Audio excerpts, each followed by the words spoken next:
Creativity is the addiction. You were born with it. You're going to die with it.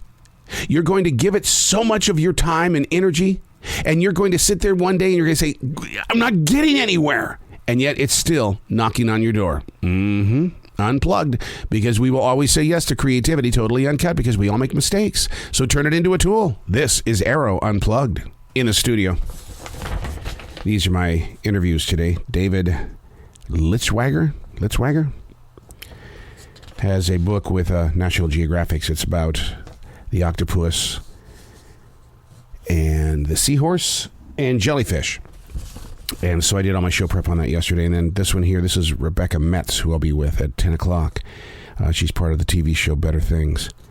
And it's always interesting to step into the studio and to see the handwriting of the person that did the show prep the day before, because it's never, I mean, now look over here to my left and you can see the writing of what I did this morning. And it amazes me how it changes. It's almost like it's two completely different personalities in the way that the show prepper versus the guy who gets up to write his 3 pages every morning.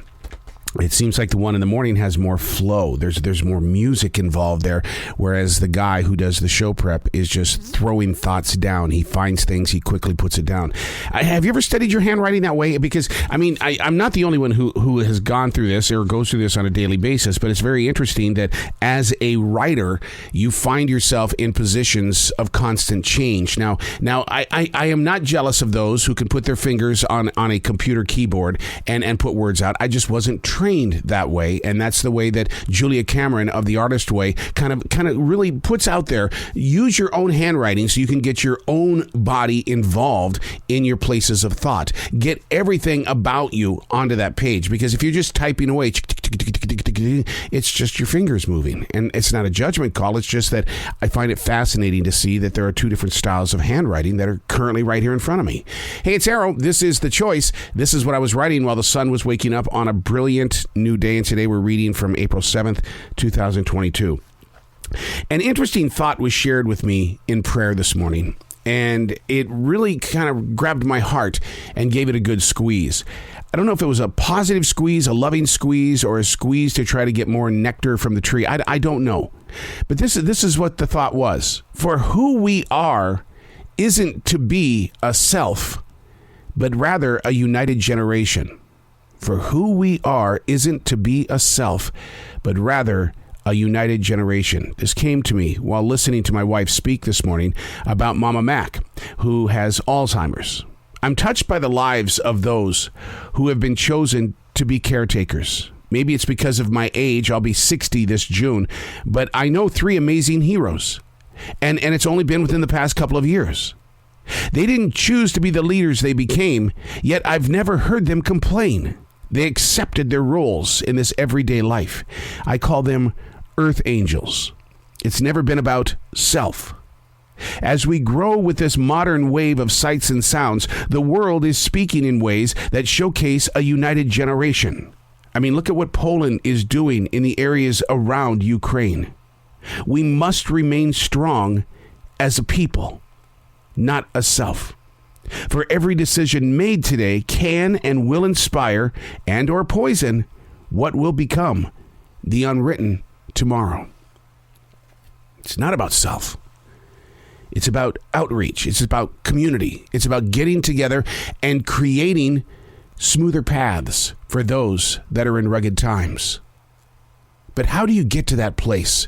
Is it running off to a church and instantly joining? Well, what happens there is, and I'm guilty of that, is that I did go and run to my church, and I was actively involved every day, until I became religiously burned out. Have you been there? Have you experienced that in your own life? It's not about self. It's about a united generation. But you've got to be able to do it in the way that your mind, body, and soul accepts what you are doing, because you can get easily burned out. I see it all the time with martial artists. I see it all the time with radio people and podcasters. They do. And then I can't breathe because they did it so much that they strangled their dreams, their ambitions, their goals. It's not about self. It's about a united generation. But you can overdo what you want to do. And to break free of that wall, you've got to do it one step at a time. Now, how did I break that situation where I was religiously strangled because I was just constantly giving with the outreach programs?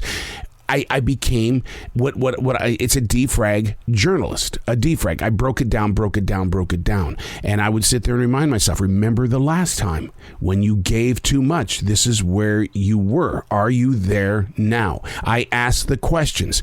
How are you in this moment? And are you still a giver?